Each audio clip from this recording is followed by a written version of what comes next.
Tosh was born in Westmoreland, the westernmost parish of Jamaica. When Macintosh was 15, his aunt died and he moved to Trenchtown in Kingston, Jamaica.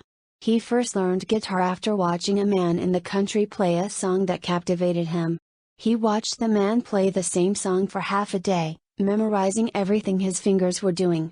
He then picked up the guitar, and played the song back to the man. The man then asked Macintosh who had taught him to play. Macintosh told him that he had. During the early 1960s, as an aspiring musician, Tosh went to vocal teacher Joe Higgs, who gave free music lessons to young people.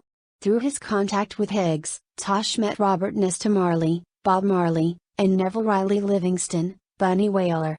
He then changed his name to Peter Tosh, and the trio started singing together in 1962.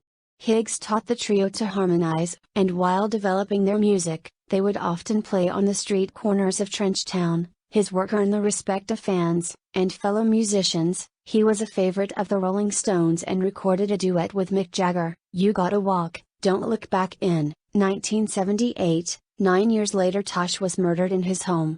He posthumously received the Jamaican Order of Merit in 2012. In 1975, Tosh signed to the Columbia label in the U.S., and began work on his first solo album. Sessions were held in Kingston, at Treasure Isle Studio, Miami, and even in Tulsa, Oklahoma. The resulting album, Legalize It, arrived in 1976 to acclaim both at home and abroad.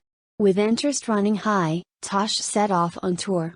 His mother strongly influenced him, and her sensibility would become apparent in both his lyrics and views. He attended the local church daily, and his experience there singing in the choir, and learning to play the organ, formed a sort of musical apprenticeship, that prepared him for his subsequent